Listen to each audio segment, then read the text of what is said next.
예수님께서 가르쳐 주신 유일한 기도입니다. 2개도 아니고 3개도 아니고 딱 한 번 가르쳐 주신 기도의 모습인데요. 이 기도를 통해서 오늘 우리가 말씀을 살필 때 큰 은혜가 넘치게 되기를 간절히 소원합니다. 역사학자로 유명한 H.G. 웰즈라고 하는 사람이 쓴 단편집이 하나 있는데 그 제목은 대주교의 죽음입니다. 내용은 이러합니다. 이 대주교라고 하는 분이 날마다 습관처럼 성당에 나가서 하나님 앞에 기도를 시작합니다. 늘 똑같은 기도를 반복하는 그러한 기도였습니다.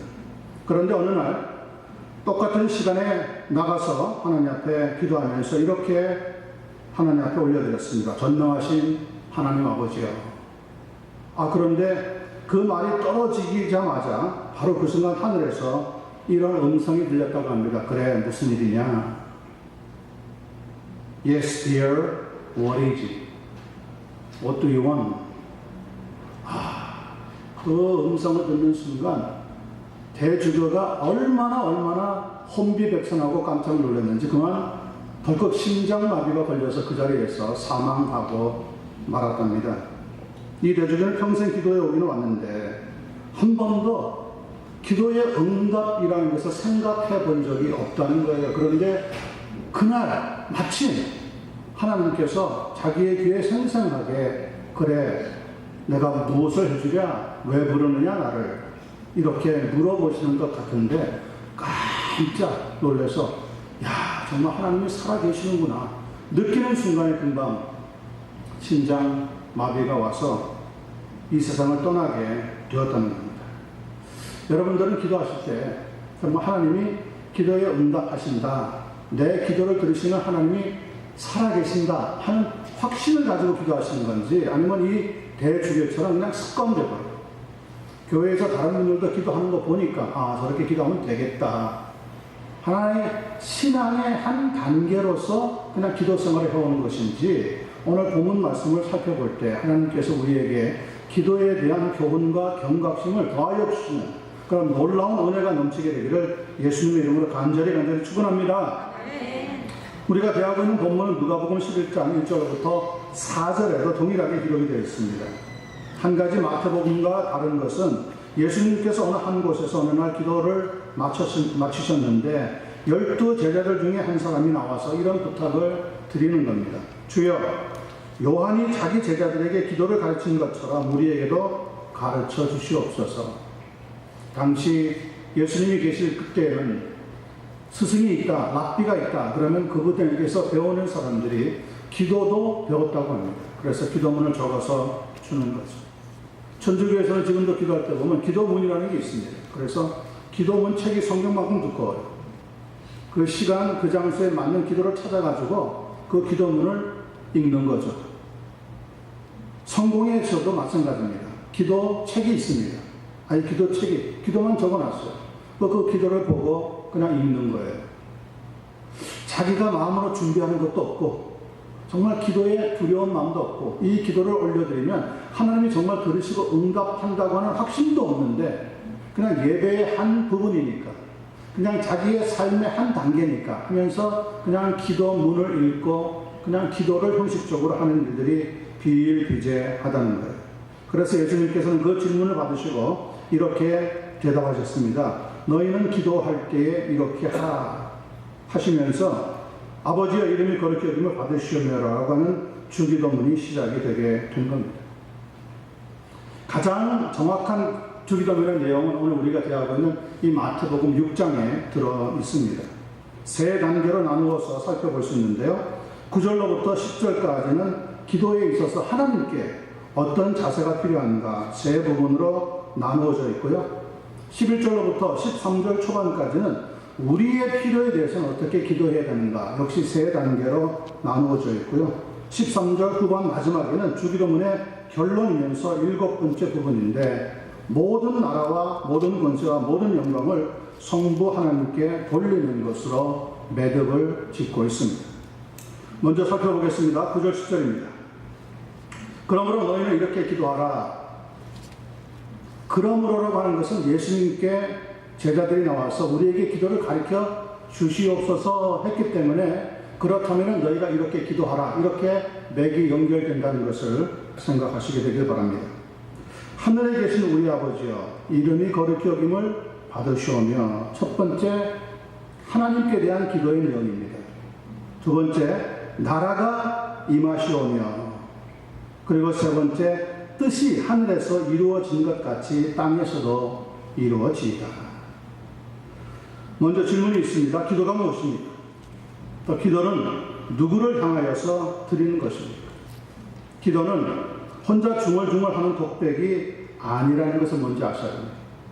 또 허공을 향해서 소리친다고 기도도 아닙니다. 기도는 그 기도를 들으시는 대상이 반드시 있어야 합니다. 대화하라고 하는 것이 뭡니까? 다른 상대가 있을 때 소통이 이루어지는 것을 대화라고 합니다. 혼자서는 소통이 일어날 수가 없습니다. 기도 역시 기도의 대상이 없으면 기도는 이루어지지 않습니다. 그래서 그 기도를 들으시는 분과 나와 인격적인 교제가 일어나는 것을 기도 생활이라고 말합니다. 대상이 없는 기도는 아무런 소용이 없다는 것을 예수님께서 말씀하시면서 그 기도의 대상이 오늘 본문에 보니까 하늘에 계신 우리 아버지여, 이렇게 말씀해주고 있습니다. 하나님은 하늘에 계시고 나는 땅에 있다는 것을 강조해 주고 있는 것이죠. 기도의 대상이 누굽니까? 기도의 대상은 아무리 훌륭한 뛰어난 사람이라고 하더라도, 영웅이라고 하더라도, 호걸이라고 하더라도 기도의 대상은 될 수가 없습니다. 기도의 대상은 딱 한 분입니다. 유일하신 전능자이신, 능력자이신, 이 세상을 창조하신 하나님 아버지 한 분밖에 없다는 것을 예수님께서 분명하게 가르쳐 주셨습니다. 하늘에 계신 우리 아버지여, 하늘에 계신 우리 하나님이시여. 기도의 시작은 이렇게 우리 하나님이라고 하는 분명한 단어를 예수님께서 가르쳐 주셨습니다. 저는 감사한 게, 만약 예수님께서 하늘에 계신 우리 아버지여 대신에 나의 아버지여 라고 1인칭 명사를 사용했다면 우리는 하나님 앞에 기도할 자격이 있습니까? 없습니까? 없습니다. 그런데 우리 아버지여 라고 말씀하는 수제는 예수님께서도 자기 자신을 그 안에 포함시켜 놓고 있다는 거예요. 그래서 예수님이 우리에게, 먼저는 제자들에게죠. 그리고 지금은 우리에게 하늘에 계신 우리 아버지시여, 우리 하나님이시여, 성부 하나님이시여 라고 분명하게 그 기도의 대상을 정하고 기도가 시작되어야 한다는 것을 보여주고 있습니다. 어부였던 사람들, 세리였던 사람들, 열심히 당원으로 살면서 늘 사회적으로 소외되었던 제자들이 우리 아버지라고 부르라고 할 때 여러분 얼마나 감동이 되고 흥분이 되고 감격을 했겠습니까? 사회에서는 자기 로컬 클래스에 있는 사람들이에요. 아웃캐스트 당하는 사람들이에요. 그런데 감히 하나님을 우리 아버지라고 부르면서 기도하라고 가르쳐 주신 이 예수님의 교훈 속에는 놀라운 은혜가 있다는 것을 깨닫게 되어집니다. 우리가 어떻게 하나님의 자녀가 되었습니까? 요한복음 1장 12절에 보니까 영접하는 자, 곧 그 이름을 부르는 자들에게는 하나님의 자녀가 되는 권세를 주셨느니라. 믿습니까? 우리는 예수 그리스도를 영접하고 예수 그리스도를 나의 구주로 믿는 순간 하나님의 자녀가 될 수 있는 은혜를 덧입게 되었습니다. 그러므로 우리가 기도할 때는 우리의 기도의 대상이 누굽니까? 하나님 아버지시여. 분명하게 이 이름이 등장해야 합니다. 그 앞에 다른 이름을 붙이면 안 됩니다. 하나님 아버지시여. 자, 이제 하나님께 대한 세 개의 우리의 자세를 살펴봅니다. 기도할 때 하나님에 대해서 첫 번째 우리가 가져야 되는 자세가 뭡니까? 이름이 거룩히 여김을 받으시오며. 그냥 이름이라고 우리 한글 성경에는 되어 있지만 영어 성경이나 원문에는 Thy name, 하나님의 이름이 거룩하게 되기를 원합니다. 이렇게 기도하라고 말씀하고 있습니다. 하나님의 이름에는 뭐가 들어있습니까? 하나님의 인격과 하나님의 명예와 하나님의 권능이 들어있습니다. 누구 아무개의 이름을 부를 때 그 이름 속에는 그 사람에 대한 인격이 들어있는 거예요. 그런데 이름을 부르지 않고 놈 혹은 그 작자라고 부르면 그 사람의 인격을 완전히 무시하는,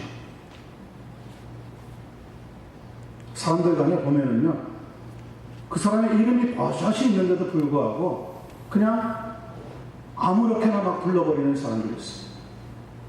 이것은 상대방의 인격을 완전히 깡그리 무시하는 행동입니다.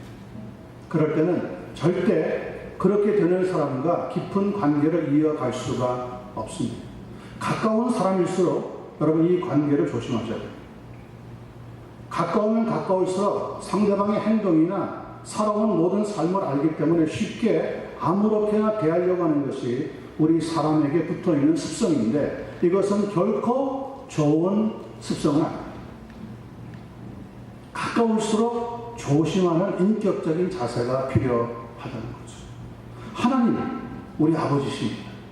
다 이해하시고 우리는 하나님 앞에 가서 무엇이든지 응석도 부리고 때도 쓰고 다 할 수 있습니다. 그러나 하나님의 이름을 거룩하게 한다고 하는 말씀 속에는 나 역시 하나님을 닮아서 거룩한 삶을 살아야 한다는 것을 전제하고 있다는 겁니다. 에스겔서 38장 23절에 보면 성경은 이렇게 말씀하고 있습니다. 내 존대함과 내 거룩함을 나타내어 너희가 나를 알게 하리니 그들이 나를 여호와인 줄 알리라. 하나님께서 이 세상에 자기의 거룩함을 나타내시기를 원하는 거예요. 이스라엘 백성들에게 그래서 구약시대에 내가 거룩하니 너희도 거룩할지어다. 예수 믿는 성도가 함부로 행동하고 함부로 말하고 함부로 살면 안 된다는 거죠. 하나님 앞에 적어도 기도하는 사람은 거룩한 하나님을 기억하면서 우리의 믿음의 삶을 살아가야 한다는 겁니다. 여러분의 말이, 행동이, 생각이 시간이 가면 갈수록 점점 더 거룩해지게 되기를 간절히 축원합니다. 두 번째 보니까 이 하나님의 거룩하신 다음에 나라에 임하옵시며 라고 하나님 앞에 간구하라고 했습니다. 여기서도 그냥 나라라고 되어 있지만은 역시 Thy Kingdom입니다. 하나님의 나라. 하나님의 나라가 이 땅에 임하기를 간절히 간구하라는 겁니다. 하나님의 거룩하심은 하나님의 나라가 임하게 될 때 온전히 이 땅에서 이루어지게 된다는 겁니다. 그래서 인류 구원의 역사가 환상이 아니라 현실로 이루어지게 되는 겁니다. 가난한 자가 부하게 되고 포로된 자가 자유되게 되고 눈먼 자가 보게 되고 전쟁이 그치고 평화가 찾아오는 것은 하나님의 나라가 임할 때 이루어지는 역사입니다. 하나님의 나라가 이루어지지 않으면 세상 나라가 만들어지는 것이고 사람들의 나라가 만들어집니다. 그런 나라는 전쟁이 끊임없이 일어날 수밖에 없습니다. 하박국서 2장 14절에 보니까 대저 물이 바다를 덮은 같이 여호와의 영광을 인정하는 것이 세상에 가득하리라. 여러분, 하나님의 나라는 지금 우리의 믿음 가운데 하나님의 나라가 이 땅에서 이루어지고 있다는 것을 믿으시는 여러분과 제가 되기를 간절히 축원합니다. 그런 다음에 세 번째로 뜻이 하늘에서 이루어진 것 같이 땅에서도 이루어지기를 간구하라고 말씀하고 있습니다. 마찬가지입니다. 그냥 뜻이 아닙니다. Thy will be done. 하나님의 뜻이 이 땅에 이루어지기를 원하게 기도하는 겁니다. 하나님의 뜻이 이루어져야 우리는 우리의 뜻이 하나님 속에서 녹아져서 하나님의 놀라운 귀한 역사를 나타내게 되어지는 거죠. 요한일서 5장 14절 15절에 보면 그를 향하여 우리가 가진 바 담대한 것이 이것이니 그의 뜻대로 무엇을 구하면 들으시니라. 우리가 무엇이든지 구하는 바를 들으시는 안즉 우리가 그에게 구한 그것을 얻은 줄을 또한 아느니라.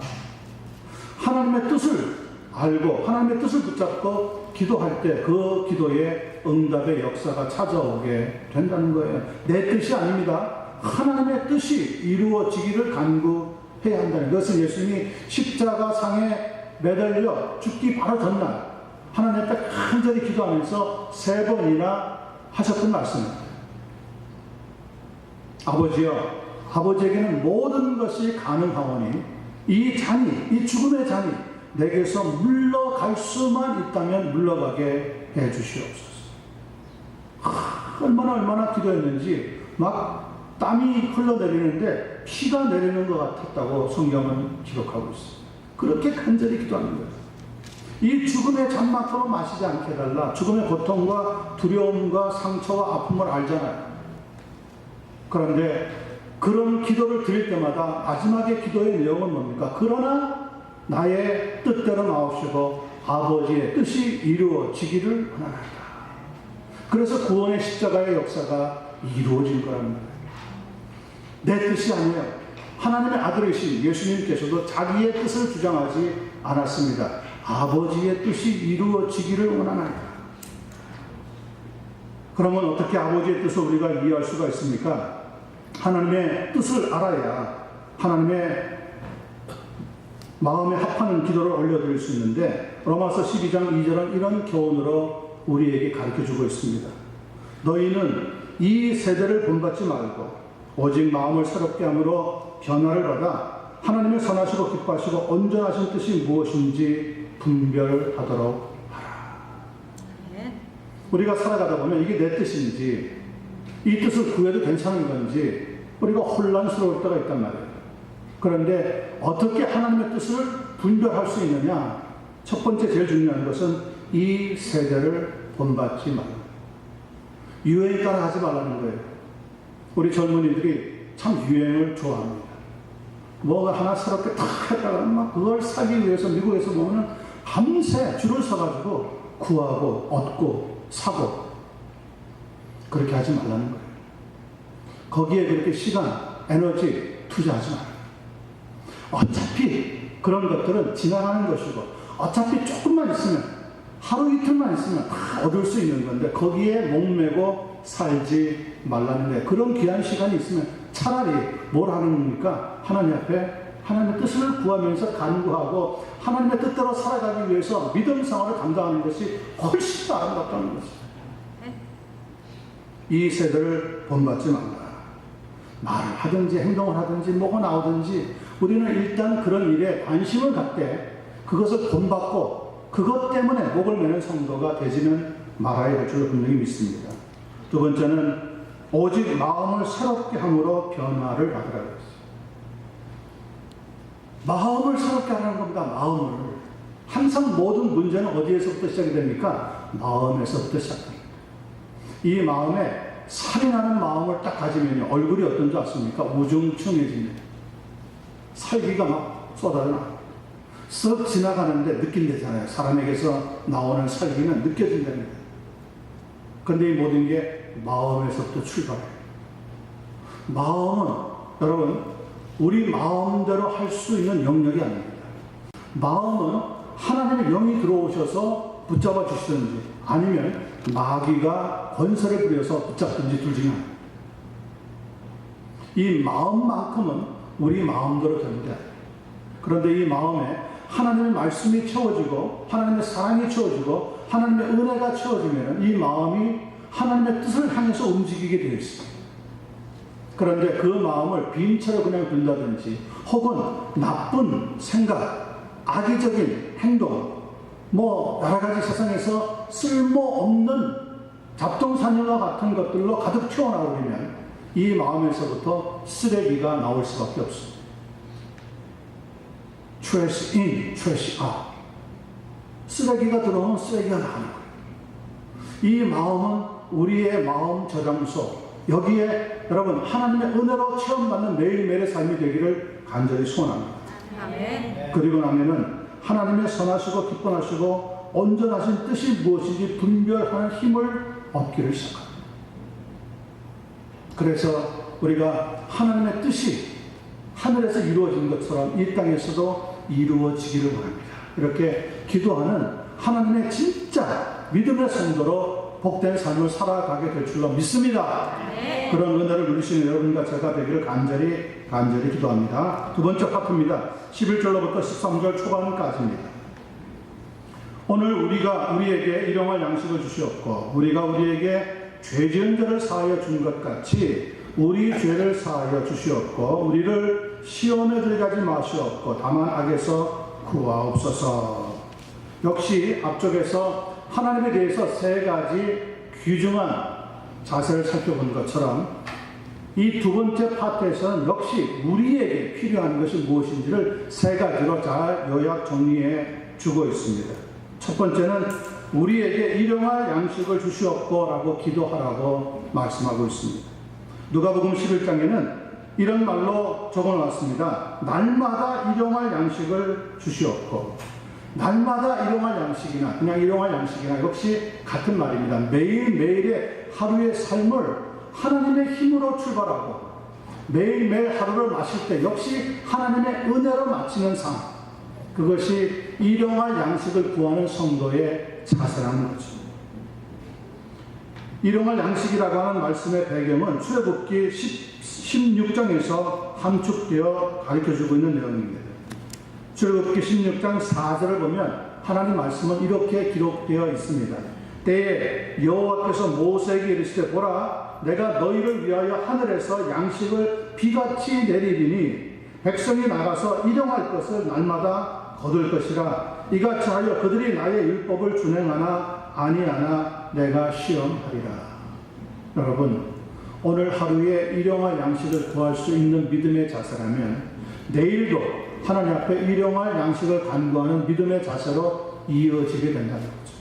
그런데 오늘 하루 내 힘으로 벌었다, 내 힘으로 살았다, 내 힘으로 무엇을 이루었다 라고 생각하는 순간 내일도 역시 내 중심으로, 자기 중심으로 살아가는 삶으로 굳어지게 된다는 거예요. 우리에게 일용할 양식을 주시옵고라고 하는 것은 그러므로 삶의 구체적인 문제, 우리의 필요한 육체적인 필요를 하나님 앞에 간구하라고 하는 말씀과 같습니다.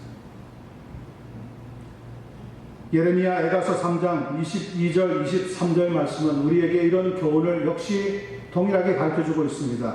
여호와의 인자와 긍휼이 무궁하심으로 우리가 진멸되지 아니함이니이다. 이것들이 아침마다 새로우니 주의 성실하심이 크시도이다.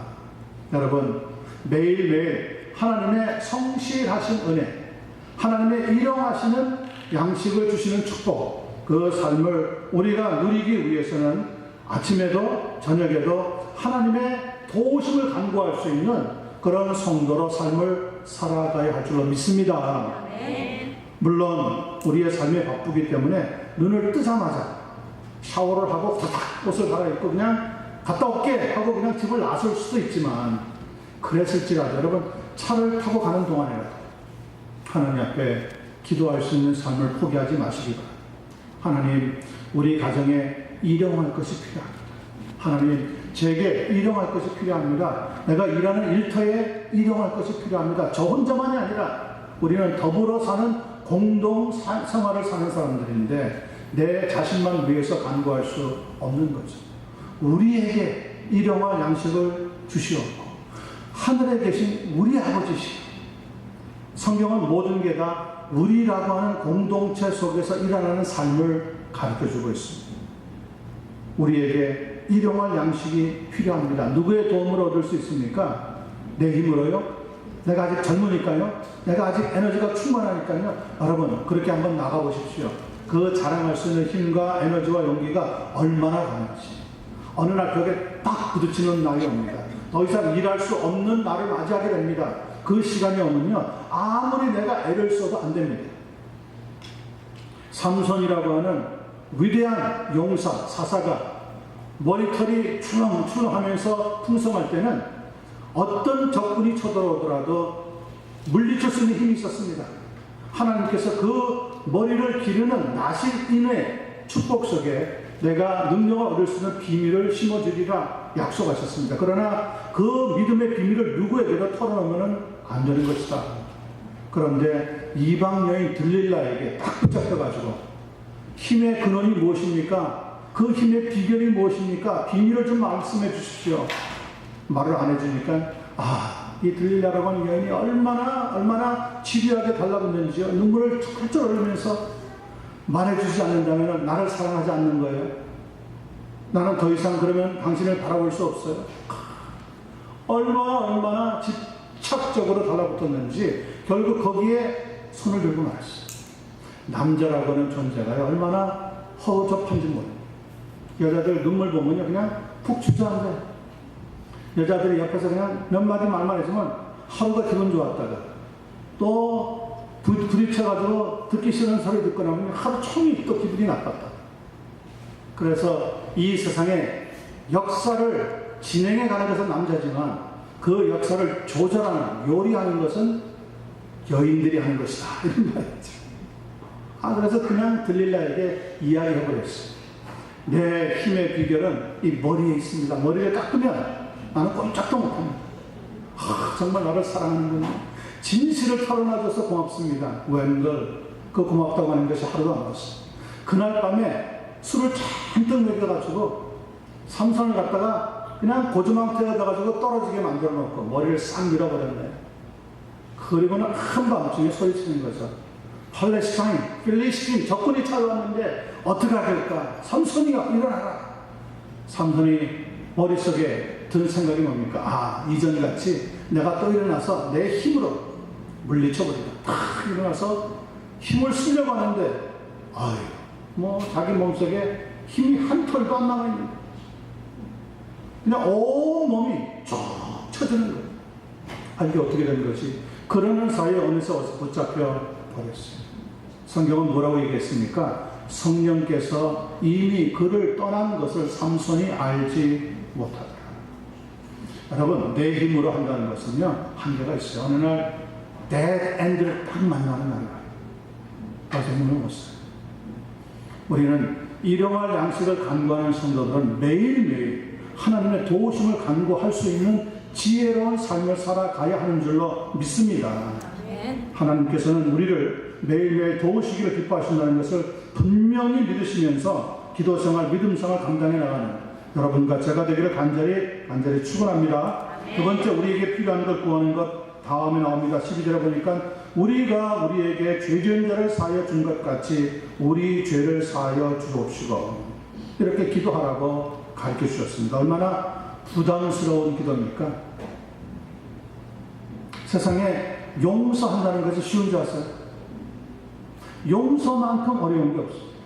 세상에 분쟁이 왜 일어납니까? 용서하지 못하기 때문에 일어나는 거죠. 어떻게 내게 손해를 끼치고 피해를 입히고 상처를 입힌 자를 용서할 수가 있겠습니까? 내 힘으로는 도저히 할 수 없는 irresistible thing입니다. 불가항력적인 일입니다. 할 수가 없어요. 내 힘으로는 안 돼요. 용서해야지 했다가 돌아서면은 또 화가 나고, 그래 저 사람이랑 이제 더 이상 다투지 말아야지. 그랬다가 말 몇 마디 섞으면 또 부딪히고. 안 돼요, 안 돼. 어떤 사람은 얼굴 보면 나오잖아요. 얼굴이 그냥 화가 잔뜩 붙어 있는 사람이 있어요.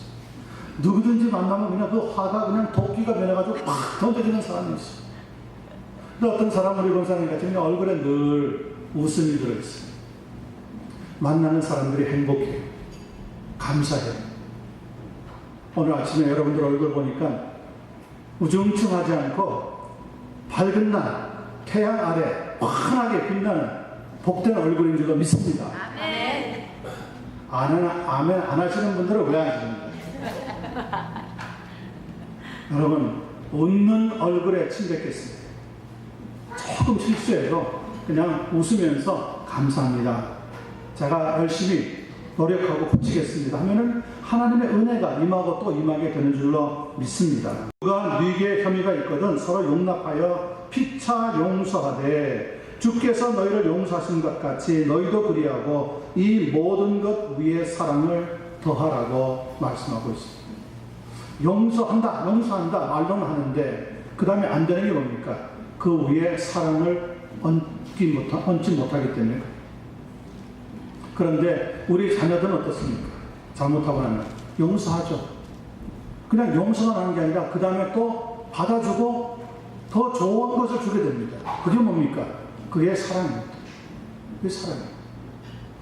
그냥 말로는 용서한다 하고 싹 돌아서가지고 다시는 쳐다보지 않는 것, 다시는 그 사람과 관계를 맺지 않는 것, 그것은 사랑이 아닙니다. 그건 세상 사람들도 할 수 있는 거예요. 일시적인 용서가 아니라 하나님께서 나의 죄를 먼저 용서해 주신 것을 알고 다른 사람에게도 이 용서를 할 수 있는 성도가 되라고 우리 주님께서 기도하는 것이죠. 자비와 용서의 체험은 그래서 용서를 해본 사람이 경험할 수 있는 은혜라고 합니다. 용서를 받아본 사람이 다른 사람을 용서한다는 거예요. 사랑을 받아본 사람이 다른 사람을 사랑할 줄 안다는 거예요. 그런데 사랑을 받아본 적도 없고 용서해 본 적도 없어요. 늘 정의만 주장하는 사람들하고 부딪히면 여러분 숨이 확 막힙니다. 이 세상에 정말 실수가 없고 허물이 없고 완벽한 의로운 사람이 있을 수가 있을까요? 네? 그런 의로운 교회가 있을까요? 아니요. 사람과 교회와 이 땅에 있는 모든 것은 다 흠이 있습니다. 이 흠이 있기 때문에 우리가 누구를 간구하는 겁니까? 완벽하시고 완전하신 하나님의 은혜를 입기 위해서 하나님 앞에 간구하고 기도하는 거죠. 특별히 뭐라고 기도합니까? 하나님께서 우리의 죄를 용서하신 것처럼 우리도 다른 사람을 용서할 수 있는 사람이 되게 해 달라고 기도하라는 거예요. 시편 51편 3절 4절 보면 다윗이라고 하는 분은 이렇게 하나님 앞에 고백하고 있습니다. 하나님이여, 대저 나는 내 죄가를 아오니 내 죄가 항상 내 앞에 있나이다. 내가 주께만 범죄하여 주의 목전에 악을 행하였사오니 주께서 말씀하실 때 의로우시다 하고 판단하실 때 순전하시다 하리이다. 다윗 같은 선왕, 그분도 하나님 앞에 자기가 죄를 범하였다고 고백했어요. 죄를 범하지 않는 사람은 없습니다. 나는 죄를 범하지 않는다. 나는 거짓말한 적이 없다. 나는 위선적으로 살아간 적이 없다. 라고 말한다면 우리가 우리 스스로를 거짓말쟁이로 만드는 것이라고 성경은 가르쳐주고 있습니다. 요한일서 1장 8절부터 10절 말씀 들어보세요. 만일 우리가 죄 없다 하면 스스로 속이고 또 진리가 우리 속에 있지 아니할 것이요. 만일 우리가 우리 죄를 자백하면 저는 미쁘시고 의로우사 우리 죄를 사하시며 모든 불의에서 우리를 깨끗하게 하실 것이요.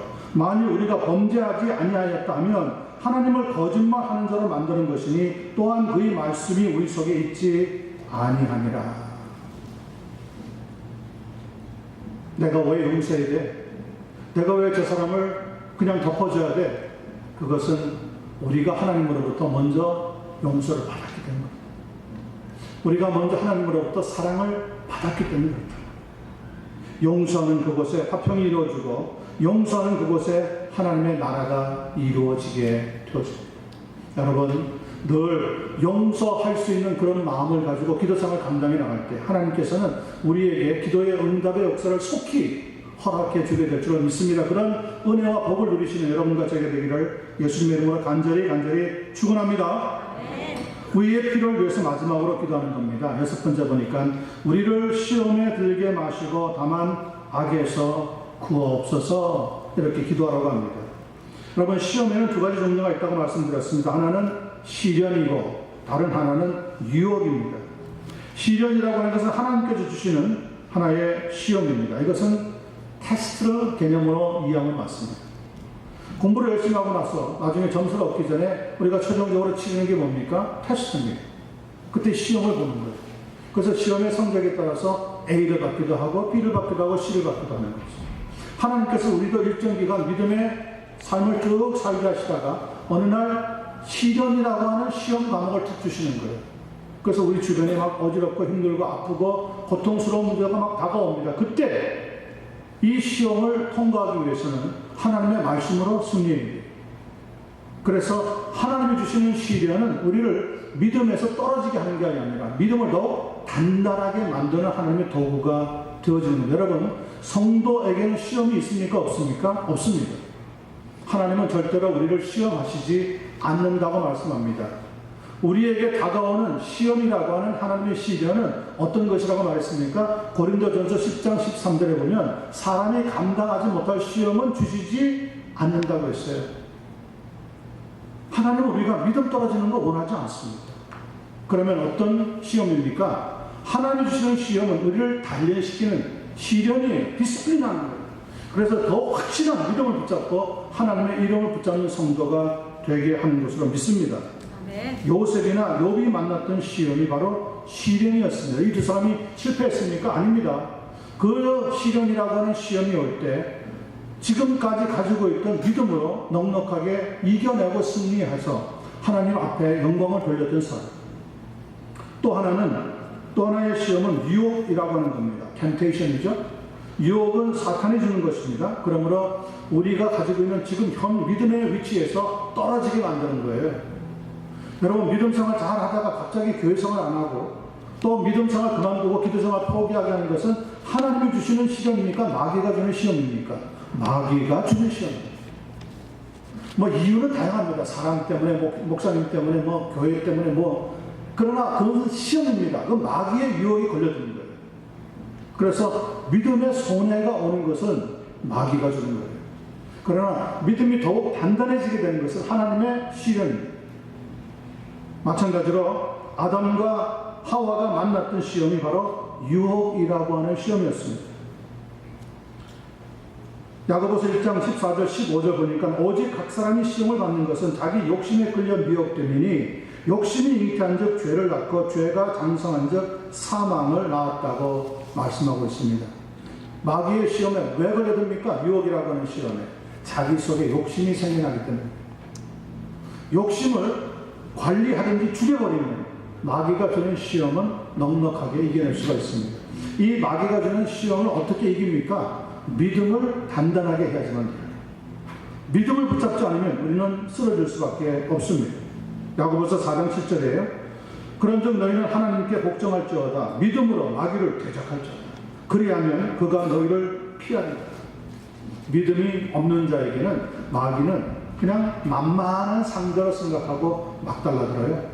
그래서 막 이런저런 시험이 막 오고 유혹 속에 빠져가지고 결국 자기 자신을 자포자기하게 만드는 거예요. 여러분, 왜 주변에 보면 요즘에 자살하는 사람이 그렇게 많습니까?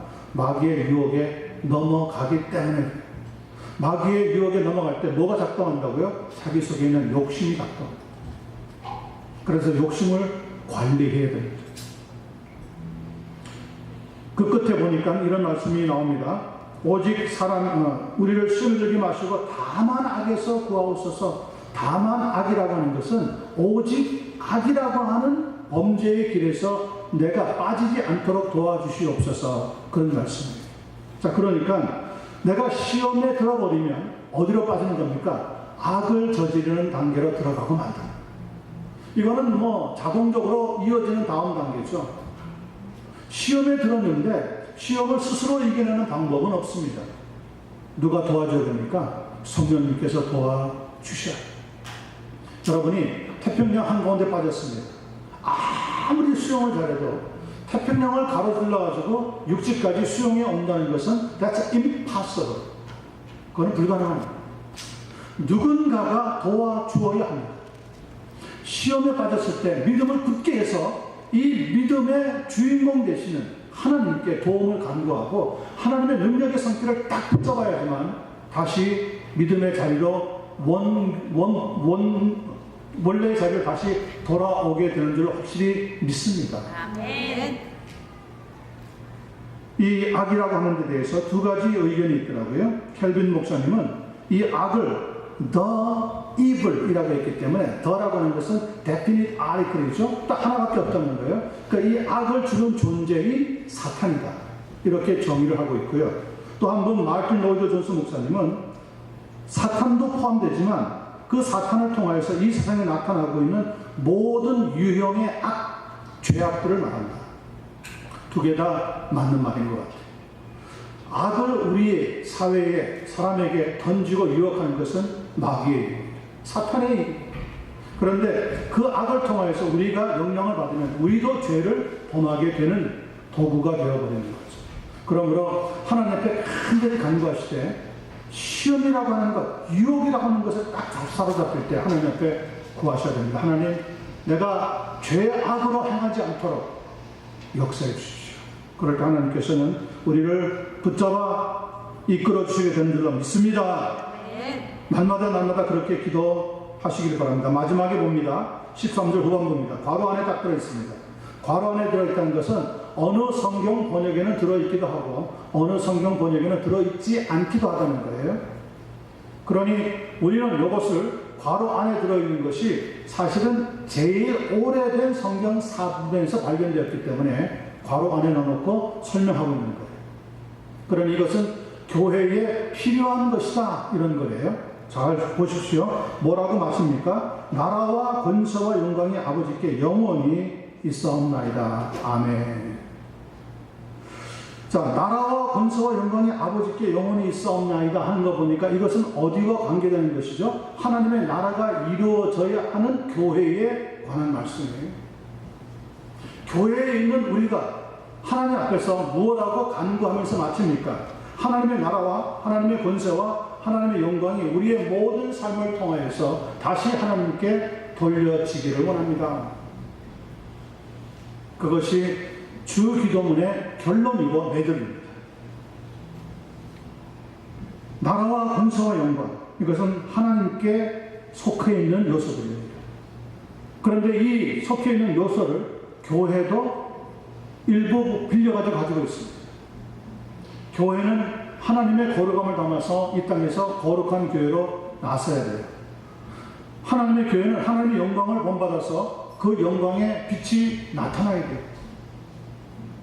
그렇지 않으면 우리는 하나님의 능력을 발휘할 수가 없다는 거예요. 나라와 권세와 영광이 하나님께 돌려지기로 합니다. 최고의 기도입니다. 최고의 기도입니다. 그러면서 주기도문이 아멘으로 끝나고 있지만은 아멘이라고 하기 바로 직전에 우리가 꼭 한 가지 해야 할 것이 있습니다. 이 한 가지가 빠지면 사실 지금까지 아무리 훌륭한 기도를 했다고 하더라도 그것은 기도문입니다. 기도라고 하는 것은 기도문이 문자로 묶여있는 기도문이 아닙니다. 하나님 앞에 살아서 올라가는 기도의 향기가 돼야 돼요. 기도문을 기도의 향기로 바꾸는 마지막 아멘 전에 최후로 해야 되는 게 뭡니까? 그것이 요한복음 16장 23절 24절에 이렇게 기록되어 있습니다. 내가 진실로 진실로 너희에게 이르노니, 예수님께서 자신의 제자들에게 가르쳐 주신 말씀입니다.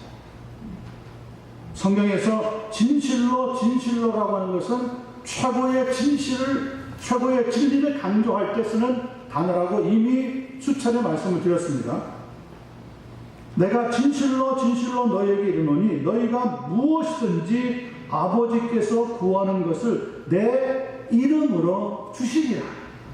지금까지는 너희가 내 이름으로 아무것도 구하지 아니하였으나 구하라. 그리하면 받으리니 너희 기쁨이 충만하리라. 기도를 마칠 때 아멘 전에 누구의 이름으로 기도한다고요? 예수 그리스도의 이름으로 기도합니다. 기도 드렸습니다가 아닙니다. 과거가 아니에요. 기도는 지금 올라가야 됩니다.